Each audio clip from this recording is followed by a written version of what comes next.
Hello दोस्तों, तो कैसे हैं आप सब। और मल्टीवर्स कॉन्सेप्ट पर बनी एक और ज़बरदस्त साईफाई मूवी पैरेलल्स, जिसमें कुछ लोग गलती से दूसरी रियलिटीज में चले जाते हैं, जिनमें से कुछ तो हमसे बिल्कुल अलग हैं। जैसे एक अर्थ ऐसी है जहां 20वीं सेंचुरी की शुरुआत में ही वर्ल्ड वॉर होने से सारी मेन सिटीज बर्बाद हो गई। वहीं दूसरी तरफ एक ऐसी अर्थ भी है जो कि हमसे काफ़ी ज़्यादा टेक्निकली एडवांस्ड है। अब कुछ लोग जो इनमें ट्रैवल कर रहे हैं, क्या वे अपनी ओरिजिनल अर्थ पर वापस आ पाएंगे? जानने के लिए स्टोरी को शुरू करते हैं। मूवी की शुरुआत एक घर से होती है, जहाँ रात के टाइम एक एलेक्स नाम का आदमी जल्दी में अपना बैग पैक कर रहा है, जबकि बाहर डेंजरस से दिखने वाले 3 लोग उसका नाम चिल्ला रहे हैं। अब जितनी चीजें एलेक्स ने पैक की थी, उनमें से सबसे अजीब थी एक अजीब सी शेप के पैकेज, जिसको न्यूज़पेपर में रैप किया गया था। यहाँ से सीधा नेक्स्ट डे दिखाया जाता है, जहाँ एलेक्स का बेटा रोनन एक बॉक्सिंग मैच में हार जाता है। और मैच के बाद जब वो मेडिकल ट्रीटमेंट ले रहा था, तभी उसके पास उसके पिता एलेक्स का वॉइस मैसेज आता है, जिसमें एलेक्स कहता है कि तुम्हें जल्दी से मेरे घर आना होगा और संडे को बिल्डिंग में एग्जैक्टली 6:19 पे एंटर करना है। अब ये एग्जैक्टली 6:19 पे एंटर करने वाली बात हमें बाद में पता चलेगी। अब एलेक्स इस वॉइस मैसेज से सरप्राइज होता है, क्योंकि उसने 2 सालों से अपने पिता से बात तक नहीं की थी, और बात थी क्या, देखा तक नहीं था। अब उसके पिता उसकी कॉल्स रिसीव नहीं कर रहे थे, तो रोनन उनके घर पर पहुंचता है, जहां उसके पास घर की चाबियां कई सालों से थी। सो वो उन्हीं का यूज करके अंदर जाता है, जहां उसे उसके डैड तो नहीं मिलते, पर उसकी सिस्टर बिएट्रिक्स मिलती है, जो कि एक कॉलेज स्टूडेंट है। और यहाँ हम जान पाते हैं कि वो भी कई सालों से अपने पिता से नहीं मिली है, और उसके पास भी वही वॉइस मैसेज आया है जो कि उसके बड़े भाई रोनन के पास आया है, और उसे भी बिल्डिंग में 6:19 पर जाने को कहा गया है। अब वे दोनों घर को सर्च करते हैं, और जब वे गैराज को चेक कर रहे थे, तो वहाँ उनके पिता का एक नेबर हैरी वहाँ आता है, जो कि बिएट्रिक्स को सीक्रेटली प्यार करता था और एक पब्लिक लॉयर है। वो इन दोनों को बताता है कि उसने कई बार एलेक्स को आते जाते देखा है, पर कभी उनसे बात नहीं की। वो उन्हें यह भी बताता है कि कल रात इस घर के बाहर कई लोग उसके पिता को ढूंढ रहे थे।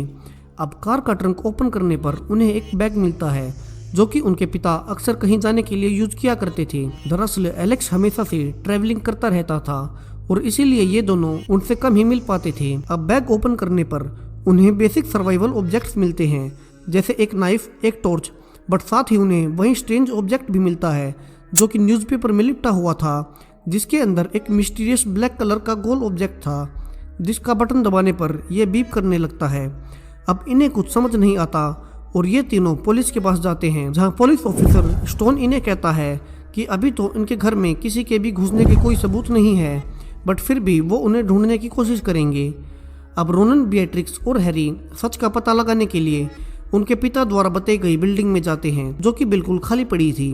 अब अंदर जाते ही रोनन को एक पेपर बैग मिलता है, जिस पर ड्रैगनबर्गर नाम का ब्रांड छपा हुआ था, जो कि इस सिटी में तो कहीं भी नहीं था। यहाँ हैरी लिफ्ट का यूज करने की कोशिश करता है, बट वो भी काम नहीं कर रही थी। इसके अलावा बिल्डिंग की दीवारों पर अलग अलग अर्थ के बारे में लिखा हुआ था, जैसे एक ऐसी अर्थ जहाँ वर्ल्ड वॉर कभी हुई ही नहीं, और दूसरी तरफ एक ऐसी अर्थ जहाँ सभी बच्चे हमेशा से ट्विंस ही पैदा होते हैं। अब ये लोग ये सब देख ही रहे थे कि तभी वहाँ लाइट्स ऑन ऑफ होने लगती है और अलार्म बजने लगता है, जिससे डरकर ये तीनों बाहर भागते हैं। बट यहाँ एक बड़ा ट्विस्ट आता है। जब ये तीनों बाहर निकलते हैं तो इन्हें शौक लगता है, जहाँ अब बाहर की पूरी सिटी किसी बम द्वारा हो चुकी थी, और सभी बिल्डिंग्स टूट चुकी थी, सिर्फ इसी बिल्डिंग को छोड़कर, जो कि अभी भी बिल्कुल नई जैसी थी। अब ये बम ब्लास्ट अभी का तो नहीं हो सकता, क्योंकि ना तो उन्होंने कोई आवाज सुनी, और इसके अलावा बर्बाद हुई सिटी पर अब तक पेड़ भी उग चुके थे, यानी कि ऐसा कई साल पहले हो चुका है। बट अभी कुछ मिनट पहले तो वे यहीं से अंदर गए थे, और तब सब कुछ ठीक था। अब इन्हें एक कपल दिखाई देता है, जहाँ बिएट्रिक्स उनसे पूछने के लिए आवाज देती है, बट वे उन्हें गन दिखाकर दूर रहने के लिए कहते हैं। और तभी एक कार में कुछ लोग हथियारों के साथ वहां आते हैं और उन पर गोलियां चलाने लगते हैं, जिससे डरकर तीनों अब फिर से बिल्डिंग के अंदर घुस जाते हैं, जहां नीचे गाड़ी वाले लोग इन्हें देख लेते हैं। अब ये ऊपर सीढ़ियों से चढ़ने लगते हैं, जहां 7th फ्लोर पर जाकर इन्हें रास्ता ब्लॉक मिलता है। सो ये वहीं एक रूम में घुस जाते हैं। अब यहाँ हैरी अपनी छोरी देता है कि जो उन्होंने अर्थ के बारे में वहां पर दीवारों पर लिखा हुआ देखा था, वो शायद सच है, और ये बिल्डिंग उन्हें किसी अल्टरनेट यूनिवर्स में ले आई है। और तभी वहाँ अचानक से एक लड़की और आती है, जिसका नाम पोली है, और कहती है कि ये ठीक कह रहा है, और ये बिल्डिंग काफ़ी बड़ी है, जिसमें कई आने और जाने के रास्ते हैं। ये हर 36 घंटे में एक यूनिवर्स से दूसरे यूनिवर्स में जंप करती है और अगर आप इसके बाहर गए तो आपके पास 36 घंटे होते हैं नेक्स्ट जंप से पहले आने को, वरना आप उसी यूनिवर्स में हमेशा के लिए रह जाओगे। वो उन्हें बताती है कि उसे भी अभी तक नहीं पता चला है कि कितनी अर्थ एग्जिस्ट करती हैं, पर कुछ लोग मानते हैं कि हर वो चीज जो सोच सकते हो वो किसी न किसी अर्थ पर एग्जिस्ट करती ही होगी। अब पोली खुद के बारे में बताती है कि वो एक दूसरे अर्थ से है और वो काफी टाइम से दूसरी रियलिटीज में जाकर ट्रेवल कर रही है और वो उन्हें सलाह देती है कि अगर वे ऐसी किसी डेस्ट्रॉयड जगह पर आए तो उन्हें बाहर जाने की बजाय अंदर ही छुपे रहना है ताकि 36 घंटे होने के बाद वे किसी दूसरी अर्थ पर जा पाएं, वरना यहाँ तो वे मारे जाएंगे। अब ये तीनों उसकी बात मानकर अंदर ही रहकर अगले 36 घंटे रहने की सोचते हैं और सो जाते हैं। अब कुछ ही देर के बाद वहाँ हथियारों के साथ कुछ लोग आते हैं जिनमें उनका लीडर टिंकर था और वो उन चारों को बांधकर अपने अड्डे पर ले जाने लगता है। जहाँ जाते टाइम जब वे वहाँ पहुँचने लगते हैं तभी हैरी को अपनी माँ दिखाई देती है, पर वो उसे नहीं देख पाती। अब जो यहाँ इन सब का मेन लीडर था वो उसी इंस्पेक्टर का अल्टरनेट वर्जन था जिसके पास पहले ये तीनों अपने पिता के खोने की रिपोर्ट देने गए थे और जिसका नाम कैप्टन स्टोन है। वो उन्हें बताता है कि वे उस बिल्डिंग से दूर रहें क्योंकि वो एक डेंजरस जगह है। अब बाकी के तीनों को कुछ समझ नहीं आ रहा था, तभी पोली आगे आती है और उनसे कहती है कि वे चारों गलती से यहाँ आ गए।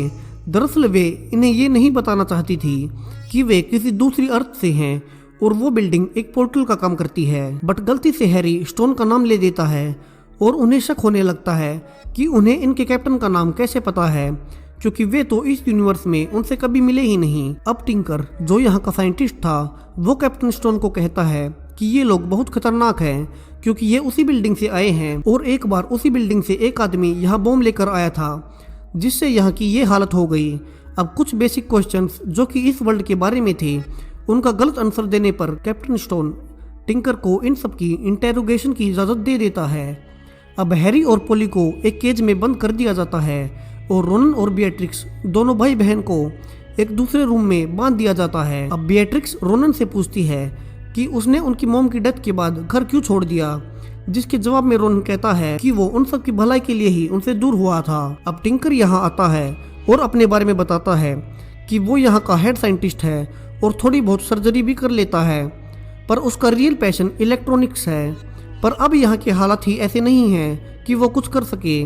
वो यहाँ इन दोनों को बम के बारे में बताता है जिसकी वजह से ये न्यूयॉर्क सिटी बर्बाद हो गई और इसमें उसकी पत्नी और बेटी की मौत हो गई और अब उसने भी एक खुद का बम बना लिया है। और अब जो उस बम को यहाँ लाया था उसकी CCTV footage video tinker Ronan और बिएट्रिक्स को दिखाता है और बिएट्रिक्स ये पहचान लेती है कि ये उनका पिता एलेक्स है, पर वो टिंकर को कुछ नहीं बताती।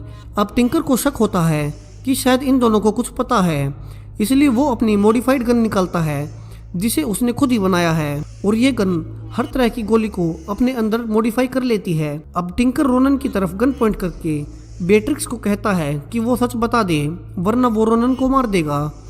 बट बिएट्रिक्स को सच में अपने पिता के इन सीक्रेट्स का कुछ भी नहीं पता था, तो वो टिंकर को थोड़ा डिस्ट्रैक्ट करती है और पीछे से रोनन उस पर अपना बॉक्सिंग मूव का यूज करके उसे बेहोश कर देता है।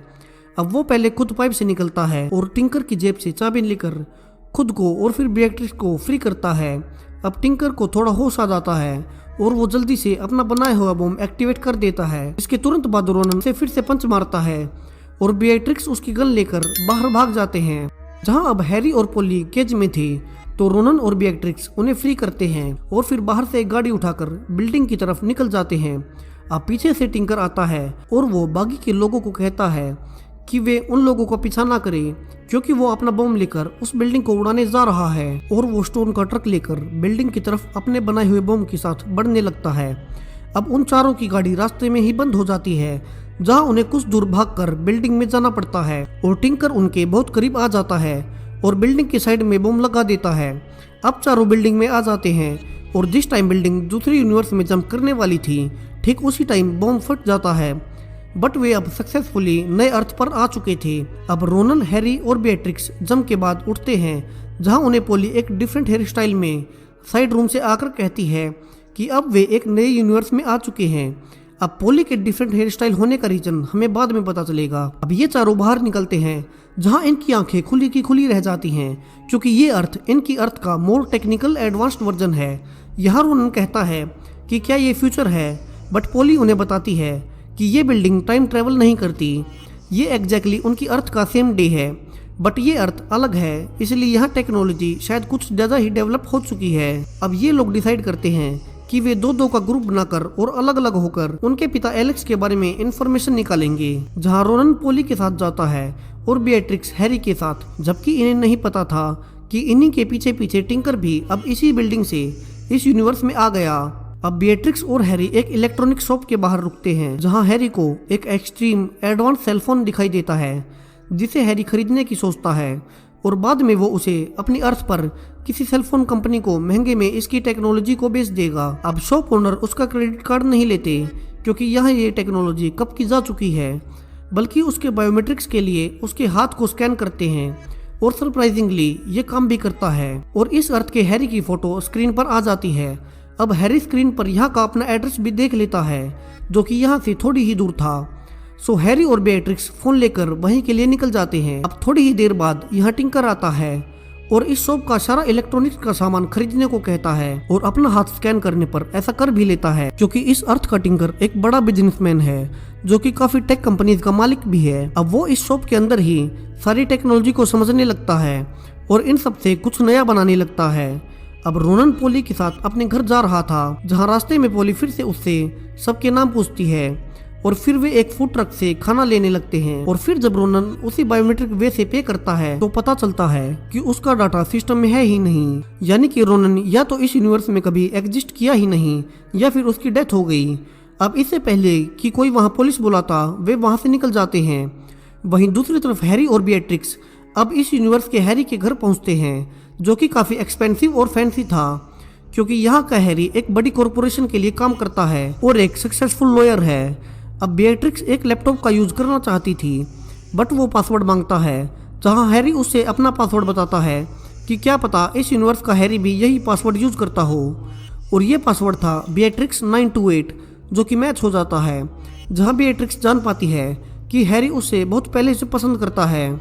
और बेट्रिक्स इंटरनेट पर अपने पिता के बारे में इंफॉर्मेशन निकालती है, जहां वो पाती है कि इस रियलिटी में उसका पिता एलेक्स 3 महीने पहले मर चुका है और उसकी मॉम भी मर चुकी है। बट वहां इस आर्टिकल में उसके भाई रोनन का कोई मेंशन नहीं है, यानी कि वो कभी इस यूनिवर्स में था ही नहीं। अब हैरी दूसरी टैब पर यह देखकर शॉक होता है कि यहाँ का उसका वर्जन एक इविल और करप्ट लॉयर है, जो कि इस कॉर्पोरेशन के लिए एविडेंस को छुपा रहा है। अब वो बेट्रिक्स को कहता है कि वो ये ईमेल न्यूज़ चैनल को भेज देगा, जिससे इस यूनिवर्स के उसके वर्जन को वो एक्सपोज कर देगा। बट तभी वहाँ लाइट फ्लक्चुएट करने लगती है, और ये सब टिंकर कर रहा था, जो कि अपनी नई बनाई हुई मशीन को टेस्ट कर रहा था, और जिससे पूरी सिटी का लाइट सिस्टम फेल हो जाता है। अब बेट्रिक्स हैरी को कहती है कि यहाँ से जाने का टाइम आ गया है, और बाहर चली जाती है। बट पीछे हैरी अब भी उन मेल्स को न्यूज चैनल तक भेजना चाहता था, पर वो अभी भी संशय में था कि उसे खुद के साथ ये करना भी चाहिए या नहीं। बट तभी वहाँ इस यूनिवर्स की बेट्रिक्स आती है, जो कि अब यहाँ के हैरी की वाइफ है, और उसे इस रियलिटी का हैरी समझकर किस कर लेती है, जिसके बाद हैरी इंस्पायर होता है सही कदम उठाने के लिए, और वो उन मेल्स को न्यूज चैनल्स में भेज देता है और फिर निकल जाता है। अब दूसरी तरफ रोनन पोली के साथ अपने चाइल्डहुड घर में जाता है, जहाँ उसकी अपनी चाबियां काम करती हैं, और वे अंदर घुस जाते हैं। यहाँ बाकी सब तो लगभग उसकी अर्थ के घर के जैसा ही था, बट यहाँ उसके कमरे में उसका सामान नहीं था, और ये ऑब्वियस भी था क्योंकि वो यहाँ कभी एग्जिस्ट करता ही नहीं था। अब खाना खाते टाइम रोनिन पोली को अपने पिता द्वारा छोड़ा गया वो अजीब गोला दिखाता है, जिसे देखकर पोली उसे बताती है कि इस तरह की टेक्नोलॉजी कोर वर्ल्ड से आ सकती है, वो वर्ल्ड जहाँ वो बिल्डिंग एक्चुअल में बनी है और जहां अभी तक कोई भी नहीं जा पाया है। यहाँ रोनन को सरप्राइज होता है कि फिर उसके पिता के पास ये कैसे पहुंचा होगा। अब रोनन पोली से अपनी मॉम के बारे में कन्फेस करता है कि उनकी मौत रोनन की वजह से ही हुई थी, क्योंकि रोनन बहुत शॉर्ट टेम्पर्ड था और एक बार रोड पर किसी से लड़ रहा था, जहां उसकी माँ उसे रोकने के लिए भागती है, बट पीछे से एक गाड़ी ने उसे उड़ा दिया, जिसमें उसकी माँ की मौत हो गई। और उसी के बाद से उसने गिल्ट में आकर घर छोड़ दिया और अपने पिता और बहन बेट्रिक्स से दूर रहने लगा। अब यहाँ भी उसका पिता एलेक्स ना मिलने के बाद ये दोनों वापस निकलते हैं, जहां वे रास्ते में देखते हैं कि इस यूनिवर्स का हैरी, जिसे कि मेन हैरी ने एक्सपोज कर दिया था, अब मीडिया में था। और अब चारों वापस से बिल्डिंग में एंटर करते हैं, जहां टिंकर पहले से अपनी नई बनाई मशीन के साथ था। और वो उन्हें बताता है कि जब उसने बॉम्ब ब्लास्ट किया था तब वो इस बिल्डिंग में आकर छुप गया और उसने यहाँ की टेक्नोलॉजी से ये नई मशीन बना ली है, जिससे वो इस बिल्डिंग को कंट्रोल कर इसके क्रिएटर को ढूंढ लेगा। वो उनसे कहता है कि जिसने भी इस बिल्डिंग को बनाया है वो कभी इसे नहीं छोड़ेगा, इसीलिए वो इस बिल्डिंग के ऊपर के किसी फ्लोर पर जरूर होगा। अब टिंकर अपनी मशीन का यूज करके बिल्डिंग को हैक करने लगता है और एक इलेक्ट्रिक शॉक देता है। और तभी बिएट्रिक्स उस पे गन पॉइंट करके कहती है कि उसे ऐसा नहीं करना चाहिए, बट रोनन बिएट्रिक्स को कहता है कि वे टिंकर को ऐसा करने दें और इसी से उन्हें आंसर्स मिलेंगे। और टिंकर शॉक को और ज्यादा बढ़ाना शुरू करता है, बट तभी लिफ्ट ओपन होती है, जहां सब ये देखकर शॉक होते हैं कि उसमें से एलेक्स, जो कि रोनन और बेट्रिक्स का पिता है, वो बाहर आता है और टिंकर से कहता है कि वो पहला इंसान है जिसने इस बिल्डिंग को हैक किया है और उसे आंसर्स चाहिए कि उसकी अर्थ को बॉम्ब से क्यों उड़ाया गया, तो उसे लिफ्ट से ऊपर जाना चाहिए। और टिंकर के जाने के बाद एलेक्स अपने बच्चों से मिलता है, जहां पोली वहां से चुपचाप चली जाती है। एलेक्स एक्सप्लेन करता है कि वो हमेशा से उन दोनों को इस बिल्डिंग से दूर रखना चाहता था और वो काफी टाइम से अलग अलग रियलिटीज में ट्रेवल कर रहा है। वो और इन दोनों की माँ कभी उस अर्थ से थे ही नहीं जहाँ रोनन और बेट्रिक्स बड़े हुए। वे बस ट्रेवल करके थक चुके थे और फिर वे उसी अर्थ पर रुक गए जहाँ ये दोनों पैदा हुए। एलेक्स दोनों को ये भी बताता है कि उनकी माँ उन्हें किसी न किसी यूनिवर्स में जिंदा मिल सकती है, बस उन्हें उसे ढूंढना होगा और उसे ये ऑब्जेक्ट देना होगा जो कि उसने इनके लिए घर पर छोड़ा था, और वो ही है जो कि इसके थ्रू कोर वर्ल्ड तक पहुंच सकती है। और ये काफी इम्पोर्टेंट है क्योंकि जिसने भी ये बिल्डिंग बनाई थी वो अब जा चुका है और इसे कोई नहीं चला रहा और ऊपर भी कोई नहीं है। और टिंकर की मशीन उनकी हेल्प कर सकती है सर्च करने में, जिससे वे अपनी मॉम को ढूंढ पाए। और तभी टिंकर लिफ्ट से नीचे आता है और दरवाजा खुलते ही एलेक्स को लायर कहता है क्योंकि ऊपर कोई था ही नहीं। और एलेक्स बेट्रिक्स से गन लेकर उसे शूट कर देता है और कहीं चला जाता है।